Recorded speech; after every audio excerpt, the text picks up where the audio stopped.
Welcome back, believers. I am elated to bring you guys another word. Man, it's been just uh, a great time just learning about myself and just diving into all that God has for me as far as just figuring out my gifts and abilities and talents. And I would encourage you guys to do the same because you would find great delight in that, especially in today's world where as believers we're being demonized, or just as people in general we're being demonized and ridiculed and just really conditioned to even look down on ourselves. So, man, it's just been truly encouraging. But back to the message, today I'm bringing you guys a message out of Hebrews, which Pastor Darby says is one of the most kind of important books to his in his perspective in talking about the gospels and sharing the foundational messages. And for me, I'm at chapter 11, and reading it again for myself recently has really emphasized that. And I would encourage you guys to read Hebrews as well. But yeah, so for me, I'm going to be jumping around a little bit in this chapter, but this chapter for me has stood out so vividly due to the author, which some say was Paul, but others have said that the author of this book is unknown. But I love how the author here in chapter 11, I'll just read it. And pardon me if I read the entire chapter, but I'll try to just stick to a few key verses. But essentially, I loved how in chapter 11, it talks about the faith of like our forefathers or those who came before us in the Old Testament, primarily, where it talks about how Noah, like Abraham, Moses, who else?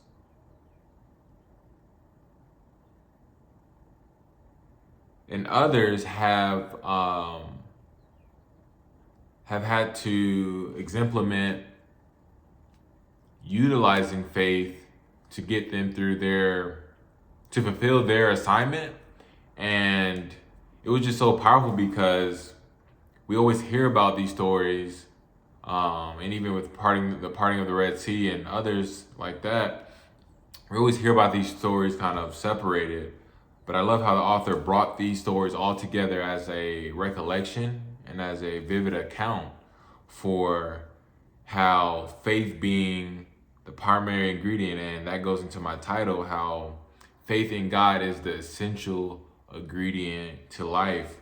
So I'm gonna just begin, and with my last video where I was going into just unpacking faith and how that also being an essential thing, I wanted to double down on that because it's just been so moving for me at this point in life. And I hope that it can be something that is moving, or is something that is so moving and encouraging to you. But let's start with verse 1, where it says, "Now faith is the assurance of things hoped for the conviction of things not seen." I often quoted this verse in different translations, etc., because it truly just depicts what faith is as best as possible in a one-liner verse. But that's what it truly is, where it's believing in something that you can't see, and having the conviction or the belief that no matter what your surrounding is, that God is working on the grand plan in our lives, and He's still directing our steps. But I'll continue. Verse 2, "For By it, the people of old, some translation says, or the elders, received their commendation. By faith we stand, by faith we understand that the universe was created by the word of God, so that what is seen was not made out of things that are visible. And then it goes into verse 4. By faith, Abel offered to God a more acceptable sacrifice than Cain, though which he was commended as righteous. God commending him by accepting his gifts, and though he died, he still speaks. By faith, Enoch was taken up so that he should not see death, and he was not found because God had taken him. Now before he was taken, he was commended as having pleased God. And without faith, it is impossible to please him. For whoever would draw near to God must believe that he exists and that he rewards those who seek him. And some translations say, who diligently seek him. And then it goes into other verses, and I'm going to paraphrase, where it says, by faith, Noah, being warned by God concerning events yet was unseen. Noah is one of my favorite stories as well, because a lot of people, I could imagine, were looking at him as a crazy person, building this ark for many, many years and thinking and at that time it was said to not rain, or that people haven't experienced rain at that time. So just having that faith and belief and obedience has always stood out to me, and has always encouraged me in my faith. And even Abraham, right, which was called to sacrifice his son Isaac, and a lot of us know how the story goes, where God spares Abraham from that. But what stood out to me, and I was sharing with my wife yesterday, how even if Abraham would have sacrificed Isaac, it says here that, let me see.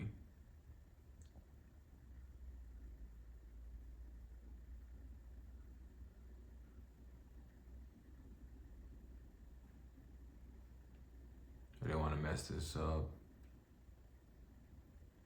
But even when Abraham was going to sacrifice his son Isaac, I never thought about the ability of God bringing back Isaac from the dead, which wouldn't have been a far-fetched thing to do, especially for our mighty God. And I just thought that, man, I don't know if I could ever do that, I had a conversation with a friend a few years back about, because I don't have kids at the moment, but my friend, one of my good friends a few years ago, we would had a conversation about would you, because he had a daughter at the time, and I was like, would you sacrifice your daughter? Yes, it sounds morbid or pretty extreme, but he couldn't really get to the grips of saying that he could do that even in obedience to God. And that conversation was always memorable because it speaks to two things of how, one, we operate out of our flesh and our emotion, and we have this sentimental value or relationship, with our children or our loved ones. But two is how sometimes God is going to call us to doing things, and hopefully it's not just sacrificing someone, which would seem crazy nowadays, but in the same vein, it could be looked at as something very extreme, that continues to speak to how God wants us to move in our life. And it's to take what I'm saying with context, for sure, because I'm not encouraging, criminal acts or encouraging sinful acts or anything like that.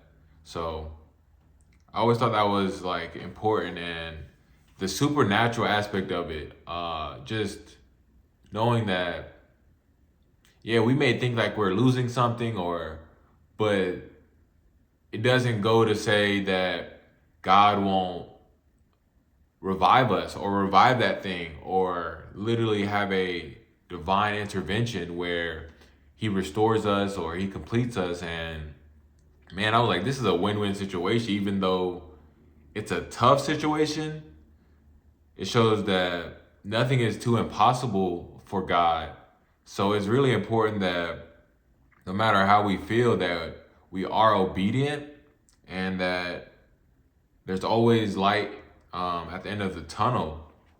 And then I'll also jump into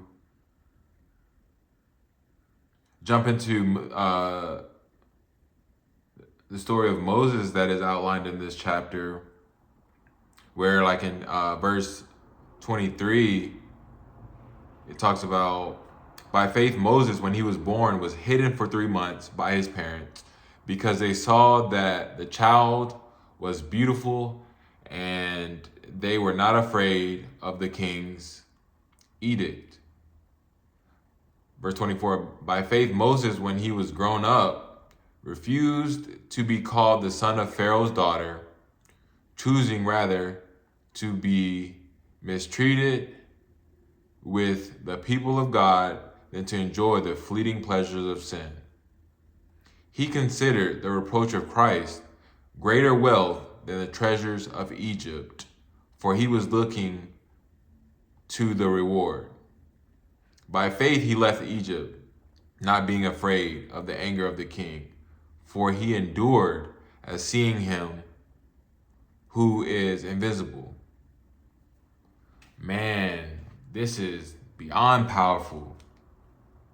We're all familiar, a lot of us believers are familiar with the story of Moses as well, but just knowing that even since his birth, there was a plot or attack from the enemy or a ploy from the enemy to kill Moses because of, and for the story, you know, it's very prophetic where the king had been delivered news, or Pharaoh, about a newborn baby coming into the world that would eventually become a pivotal figure to help free God's people in the land of Egypt, which was Moses. So Pharaoh, or the ruler at the time, he was trying to prevent that even from starting. So he was killing newborns, which is so crazy. And but you see the extent of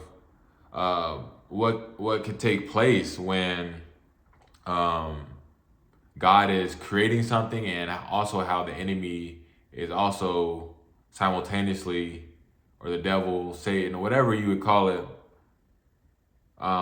is trying to continue to stop God's plan, but he can't. You know, it's impossible, and it's important for us to consider and to remember that, because that would allow us to be protected against any strongholds and allow us to persevere despite any persecution or struggles that we may experience. But man, Moses being persecuted and his parents or his mother having the faith to, like, I've always familiar with the story where they put him in a basket and sent him down to a river,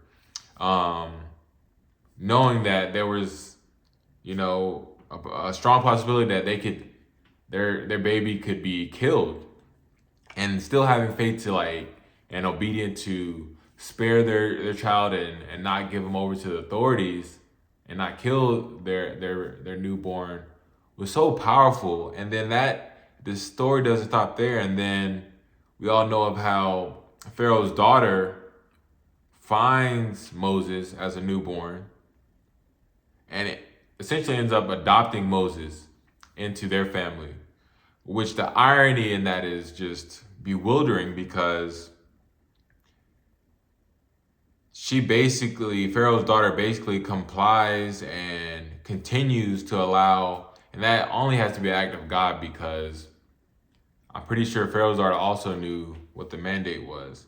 But still, and I believe this notion, God will use anybody to fulfill his plan. And that's why I call God like the original gangster, because we would think like, oh, these people are just evil. But God will still use evil people to fulfill his plan, even how crazy that sounds. And that's another testament of like how our faith comes into play as well. Because we'll think, man, like the word was saying, now faith is the assurance of things hoped for the conviction of things not seen. We will be like, there's no way this could happen, or God will use these people. But God shows us time and time again throughout history and even throughout the Bible that he does this. And I love how Moses coming to revelation of how he understood that Pharaoh's family wasn't his biological family. That wasn't the family he came from. And when he came to that wisdom and revelation, like I said here, by faith, when he was grown up, he refused to be called the son of Pharaoh's daughter. So he wanted to also not disown, but basically separate himself from those. And I think it was a key distinction because we all know Pharaoh and his people and etc. They were worship of many gods and basically worshipers of sin and all types of those things. And Moses was making the proclamation, or making taking the stance of, I want to resonate with God, and versus having the pleasures of sin or royalty that essentially lead me further away from God and lead me astray. And it was convicting to me because, and I'm sure many of you that are watching that in the on the pursuit or the journey of ministry or being a vessel for God, sometimes we have the inclination of, we just want to get away from this all and live a life where we're surrounded by pleasantries, or we're away from, you can say, the warfare, away from the strife. But I was just reminded that even though that may feel good or sound good, and that doesn't go to say like we won't have moments of that, or or things that God puts in our life that we can still find that, we shouldn't just be seeking that over God's will, because the many forefathers that came before us shows that, and I love what the verse says here, that he considered the reproach of Christ greater wealth than the treasures of Egypt, for he was looking to the reward. So that shows that, again, that the reward is not here on earth. The reward is in the sense of like material things, or in the sense of just our own comfort. But the reward is in doing as our Father, as Christ showed us and commanded us to do, is far more important than just how we feel and enjoying just like the pleasantries of life. So as you see, and I kind of jumped around in this chapter, but as you see this recollection of just obedience and having faith being the underlying thing that all these people and men and women of God possessed in their different eras or time periods, man, it was just very encouraging, because it's so easy to live without faith. It's so easy to give up. It's so easy to lose hope. But this goes to show that they had extreme odds set before them, but they chose to continue to be faithful over what they could see, over what they could understand, over what they could know, and just over their circumstance. And this was truly encouraging. So I just want to encourage you guys to just realize and remember that faith is that without faith, it is impossible to please God. And that holds to be true now more than ever. And it should be something that also uplifts you and helps encourage you on the journey. And just to know that faith is the essential ingredient Faith in God is the essential ingredient that will allow us to excel in life, to excel in God's will, and to ultimately allow us to be in harmony in how God created us.